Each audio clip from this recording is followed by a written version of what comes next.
नमस्कार, स्वागत है आप सभी का इंडिया वॉइस में। मैं हूं आपके साथ सुनील चौहान।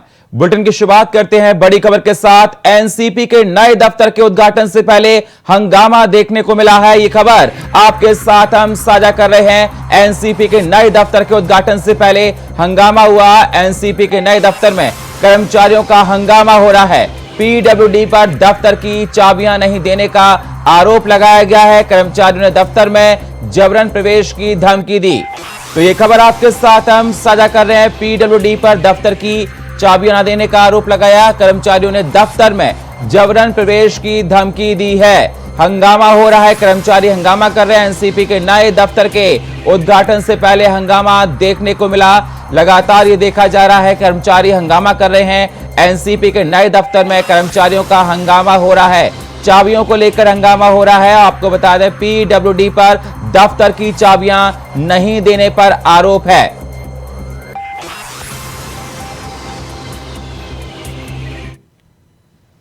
महाराष्ट्र की सियासत से जुड़ी बड़ी खबर आपके साथ हम साझा कर रहे हैं। उद्धव गुट फिर पहुंचा सुप्रीम कोर्ट। ये खबर आपके साथ हम साझा कर रहे हैं। महाराष्ट्र की सियासत से जुड़ी बड़ी खबर। उद्धव गुट फिर से सुप्रीम कोर्ट पहुंच गया है। उद्धव गुट के विधायक सुनील प्रभु की सुप्रीम कोर्ट में अर्जी है। बागी एमएलए अयोग्यता मामले पर जल्द फैसला लेने की मांग है। महाराष्ट्र विधानसभा अध्यक्ष को निर्देश देने की मांग की गई है। तो आपको बता दें, उद्धव गुट सुप्रीम कोर्ट पहुंच गया है। बागी एमएलए अयोग्यता मामले पर जल्द फैसले की मांग को लेकर उद्धव गुट के विधायक सुनील प्रभु की सुप्रीम कोर्ट में अर्जी है इस बात को लेकर। और बागी एमएलए अयोग्यता मामले पर जल्द फैसले की मांग कर रहे हैं। महाराष्ट्र की सियासत से जुड़ी बड़ी खबर आपके साथ हम साझा कर रहे हैं। उद्धव गुट फिर सुप्रीम कोर्ट पहुंच गया है और मामले की सुनवाई की बात कही। बागी एमएलए अयोग्यता मामले पर जल्द फैसले की मांग की है। विधानसभा अध्यक्ष को भी निर्देश देने की मांग की है। तो उद्धव गुट सुप्रीम कोर्ट पहुंच के आया है। महाराष्ट्र की सियासत से जुड़ी बड़ी खबर आपके साथ हम साझा कर रहे हैं।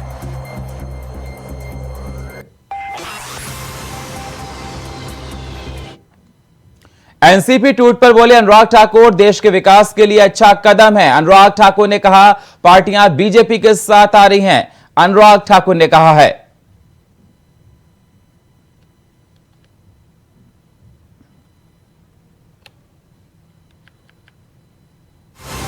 तो आपको बता दें, अनुराग ठाकुर ने कहा, एनसीपी ट्वीट पर बोले हैं अनुराग ठाकुर। उन्होंने कहा कि पार्टियां बीजेपी के साथ आ रही हैं, अच्छी बात है और देश के विकास के लिए अच्छा कदम उठाया जा रहा है। तो एनसीपी ट्वीट पर अनुराग ठाकुर बोले हैं। केंद्रीय मंत्री अनुराग ठाकुर ने कहा, यह अच्छी बात है, पार्टियां बीजेपी के साथ आ रही हैं, जिससे देश की विकास की रफ्तार तेज होगी। पार्टियां बीजेपी के साथ आ रही हैं।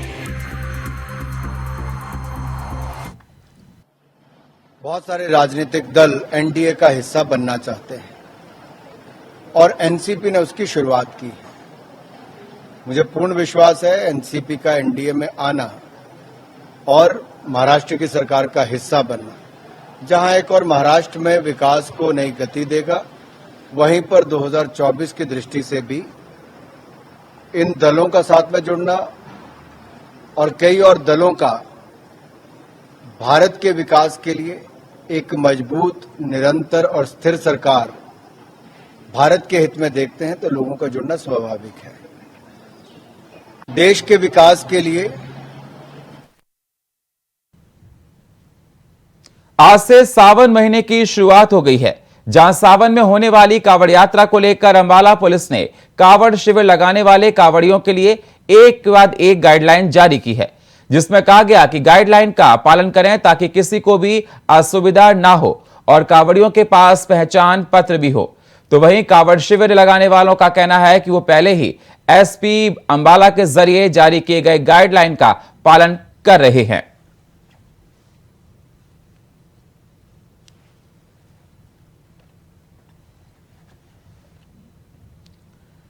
तो आपको बता दें, कांवड़ियों के लिए जारी गाइडलाइन की गई है। आज से सावन का महीना शुरू हो चुका है। अंबाला से खबर है, आपको बता दें। और बताया जा रहा है कि एक गाइडलाइन जारी की जाए शादी वालों के लिए और पुलिस ने एक गाइडलाइन को जारी किया है, जिसमें तमाम नियमों को बनाया गया है। उसके अकॉर्डिंग ही सभी को काम करना है। तो कांवड़ियों के लिए एक गाइडलाइन प्रशासन की तरफ से जारी की गई है।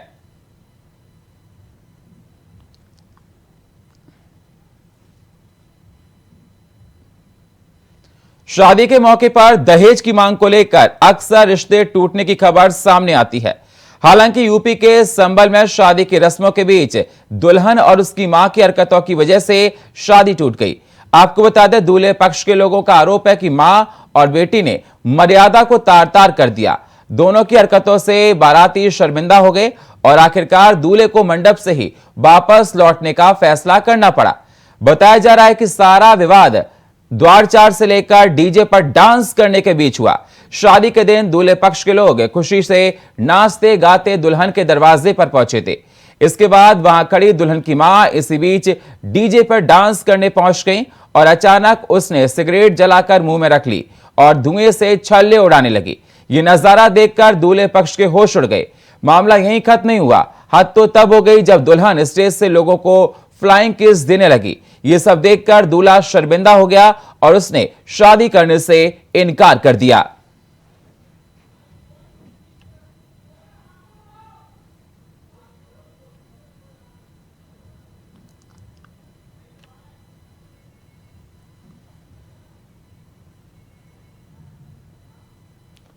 बिहार की सियासत से जुड़ी बड़ी खबर आपके साथ हम साझा कर रहे हैं। चार्जशीट के बाद भी तेजस्वी के साथ जेडीयू अध्यक्ष लल्लन सिंह का बड़ा बयान सामने आया। तेजस्वी बहादुर डरने वाले नहीं, लल्लन सिंह ने कहा। विपक्ष की एकजुटता से घबरा गई है सरकार।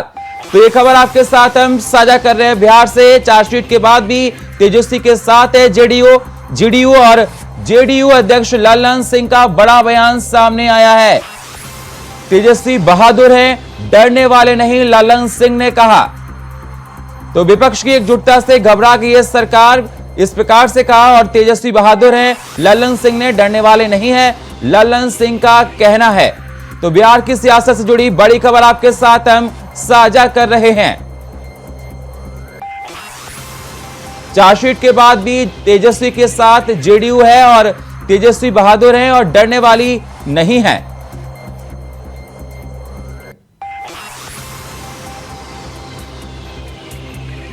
तो बिहार की सियासत में बड़ी खबर आपके साथ हम साझा कर रहे हैं। तेजस्वी बहादुर ने डरने वाले नहीं, लल्लन सिंह ने ऐसा कहा।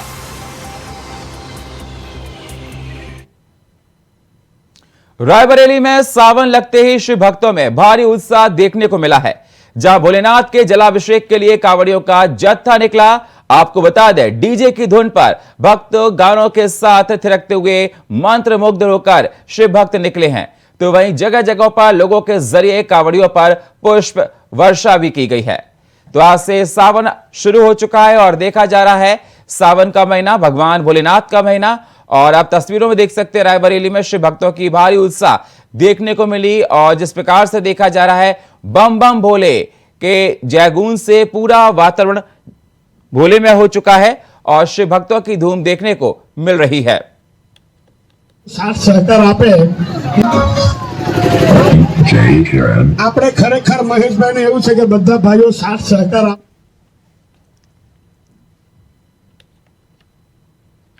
तो आपको बता दें, आज से सावन का महीना शुरू हो चुका है, भगवान भोलेनाथ का महीना। आप तस्वीरों में देख सकते हैं रायबरेली में किस प्रकार से सावन के महीने में भोलेनाथ के भक्त किस प्रकार से जय भोले का जयघोष कर रहे हैं और जहां से ये लोग निकल रहे वहां से पुष्प वर्षा भी की जा रही है।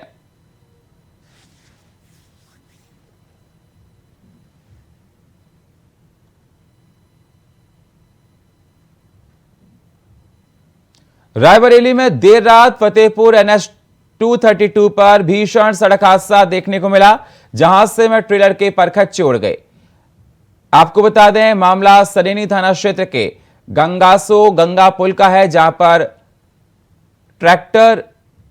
ट्रेलर खड़े ट्रक में घुस गया। तो वहीं गनीमत रही कि हादसे में कोई हताहत नहीं हुआ है। जिसके बाद पुलिस ने हादसे का कारण ब्रेक फेल हो जाना बताया, जिसके चलते ट्रक में घुस गया और यह भीषण हादसा हो गया।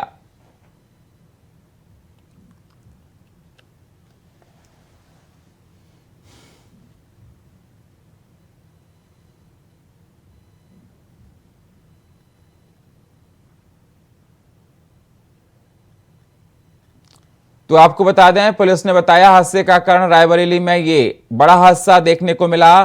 ट्रक खड़ा था, ब्रेक फेल होने से हादसा हुआ और ये ट्रक चकनाचूर हो गया। तस्वीरों में आप देख सकते हैं भीषण सड़क हादसा हुआ है और बताया जा रहा है कि साइड से ये ट्रक खड़ा था और खड़े ट्रक में ये ट्रेलर घुस गया, जिससे यह हादसा हुआ है।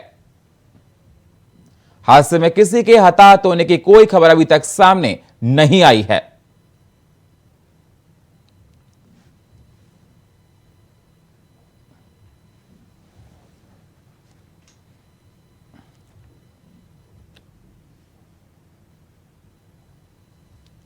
तो दिल्ली में सीएम धामी के दिल्ली दौरे का आज चौथा दिन है। सीएम पुष्कर सिंह धामी ने पीएम मोदी से मुलाकात की है। यह खबर आपके साथ हम साझा कर रहे हैं। सीएम धामी के दिल्ली दौरे का आज चौथा दिन है। सीएम धामी ने पीएम नरेंद्र मोदी से मुलाकात की है। पीएम से मिलकर कई महत्वपूर्ण विषयों पर चर्चा की गई। उत्तराखंड की विकास परियोजनाओं की जानकारी दी गई। कांवड़ यात्रा को लेकर भी तैयारियों से लेकर अवगत कराया। सीएम ने पीएम नरेंद्र मोदी को पीएम का मार्गदर्शन और आशीर्वाद दिया। सीएम का कहना है कैपिटल सब्सिडी को जारी रखने को कहा है। सीएम ने ऐसा कहा। जोशीमठ मामले पर पीएम ने आश्वासन दिया है। मुख्यमंत्री पुष्कर सिंह धामी का कहना है संगठन और सरकार के मुद्दों पर चर्चा की गई। इस प्रकार से सीएम ने बताया उत्तराखंड का जीएसटी कलेक्शन बढ़ा है। सीएम ने यह बात भी कही और जोशीमठ आपदा में केंद्र सहयोग करेगी, सीएम ने कहा। तो आपको बता दें चौथा दिन है पुष्कर सिंह धामी का दिल्ली में। आज उन्होंने पीएम नरेंद्र मोदी से बात की, मुलाकात की और जिसमें उत्तराखंड को लेकर तमाम अहम पहलुओं पर चर्चा की गई। संगठन और सरकार के मुद्दों पर चर्चा की गई। सीएम पुष्कर सिंह धामी का कहना है उत्तराखंड का जीएसटी कलेक्शन बढ़ा है, इस पर चर्चा की गई और जोशीमठ आपदा में केंद्र सहयोग करेगी, सीएम पुष्कर सिंह धामी का कहना है मुलाकात करने के बाद पीएम नरेंद्र मोदी से।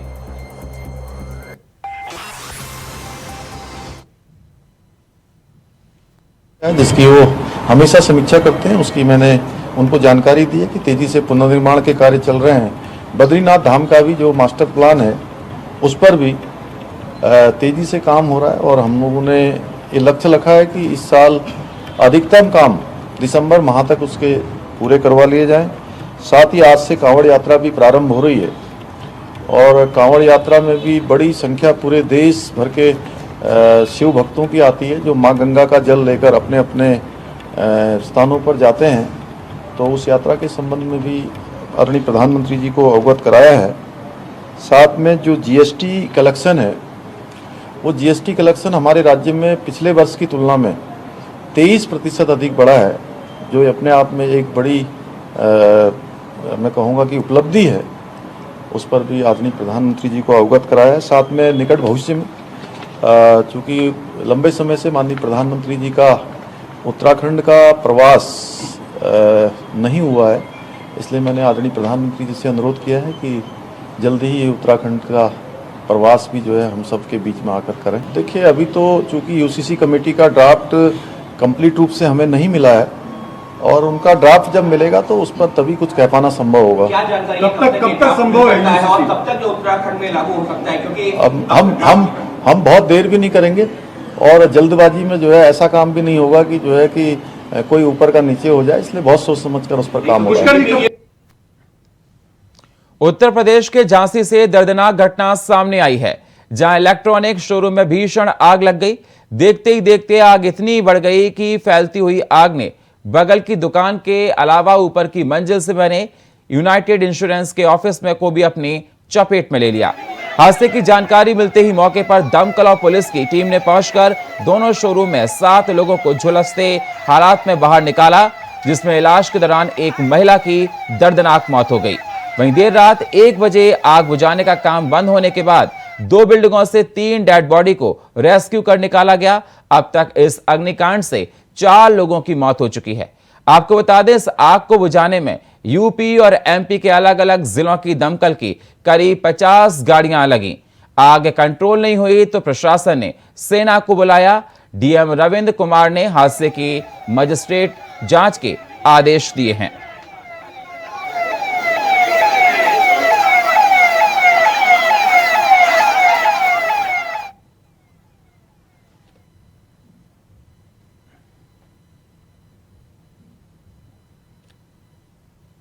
मध्य प्रदेश में आज से सीखो कमाओ योजना के पंजीयन शुरू हो गए हैं। इस योजना को लेकर लंबे समय से तैयारियां चल रही थी, जिसके बाद अब योजना को लॉन्च किया जाएगा। गृह मंत्री नरोत्तम मिश्रा ने इस योजना की तारीफ करते हुए इस बेरोजगार युवाओं के लिए अच्छा मौका बताया। गृह मंत्री नरोत्तम मिश्रा ने कहा कि सीखो कमाओ योजना युवाओं के लिए बड़ी सौगात है, क्योंकि ये बेरोजगार नौजवानों के हाथों में बल देने की योजना है। युवाओं को हिम्मत और संबल देने की योजना का शुभारंभ किया जा रहा है। 23 राज्यों की करीब 11,000 कंपनियां रजिस्ट्रेशन करवाया है, जो युवाओं को रोजगार देंगी।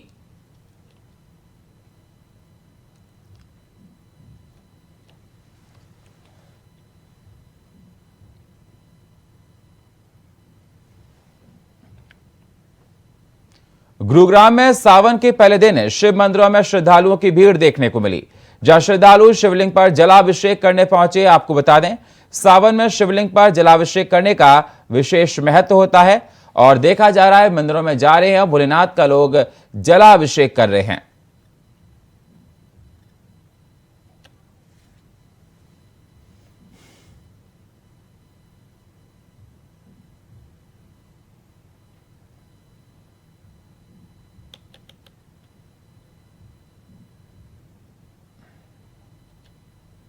रायबरेली में कांवड़ यात्रियों के लिए कानून व्यवस्था चुस्त दुरुस्त है। सावन के महीने में कांवड़ यात्रियों के आने जाने वाले रास्ते का एसपी आलोक प्रियदर्शी ने निरीक्षण किया है। साथ ही साथ शहर कोतवाली क्षेत्र के मिश्रित आबादी वाले इलाके में रूट मार्च किया। इसी मौके पर सीओ सिटी वंदना सिंह शहर कोतवाली प्रभारी बाहरी पुलिस बल के साथ मौजूद रहीं।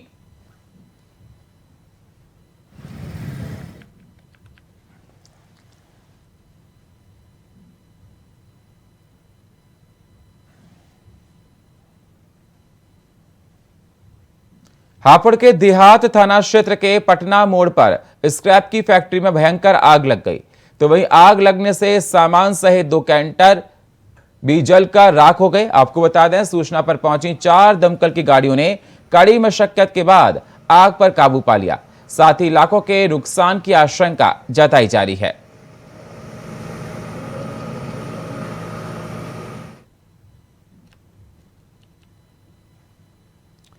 तो आपको बता दें, स्क्रैप फैक्ट्री में भीषण आग लग गई हापुड़ में और सामान सहित 2 कैंटर जलकर राख हो गई। तस्वीरें आप देख सकते हैं, इससे अंदाजा लगा सकते हैं कि आग कितनी भयंकर थी। कड़ी मशक्कत के बाद आग पर काबू पाया गया है।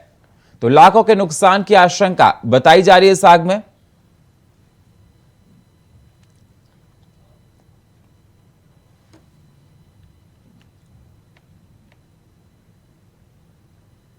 सावन के महीने की शुरुआत होते ही शिव भक्तों में बड़ा उत्साह देखने को मिल रहा है। आपको बता दें, शिव भक्त सुबह से ही शिवलिंग पर जल चढ़ाने के लिए लाइनों में लगे हैं। तो वहीं अंबाला के छावनी के लगभग 170 साल पुराने हाथी खाना कैलाश मंदिर में हर सावन में शिव भक्तों की लाइनें लगी होती हैं। आपको बता दें, सावन के महीने में इस मंदिर का विशेष महत्व है। बताया जाता है कि 40 दिनों तक लगातार इस मंदिर में पूजा करने और शिवलिंग पर जल चढ़ाने से मनोकामना पूरी होती है।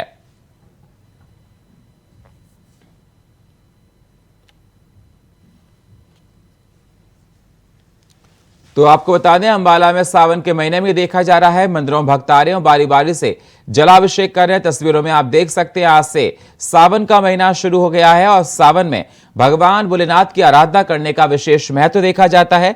भगवान भोले का सभी लोग गुणगान कर रहे हैं। तस्वीरों में आप देख रहे हैं, बारी बारी से मंदिर में आ रहे हैं और भगवान भोलेनाथ का जलाभिषेक किया जा रहा है। कहा जाता है कि जो विधि विधान के साथ भगवान भोलेनाथ का जलाभिषेक करता है, उसके तमाम मनोरथ सिद्ध होते हैं।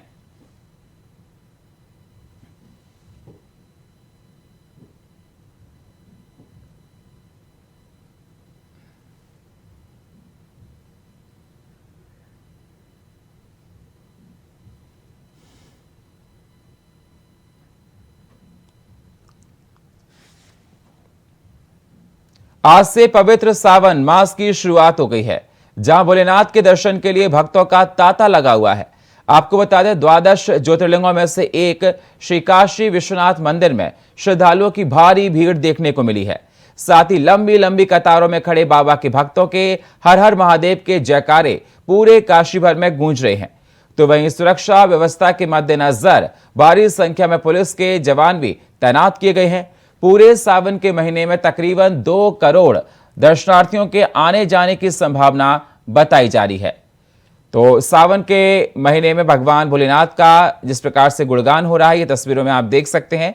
12 ज्योतिर्लिंग की तस्वीरें आपको दिखा रहे हैं। काशी विश्वनाथ में श्रद्धालुओं की भारी भीड़ देखी जा रही है। प्रशासन ने सुरक्षा के पुख्ता इंतजाम कर रखे हैं। तस्वीरों में आप देख सकते हैं लगभग 2 करोड़ से ज्यादा श्रद्धालुओं के आने की उम्मीद बताई जा रही है।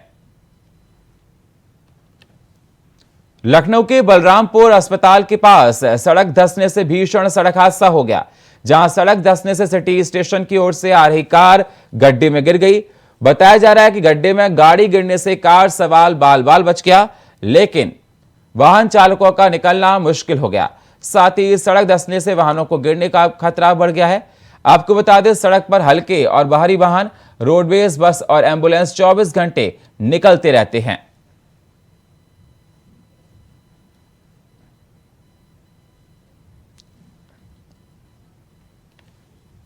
और फिलहाल इस बुलेटिन में इतना ही। बाकी खबरों के लिए आप बने रहिए इंडिया वॉइस के साथ।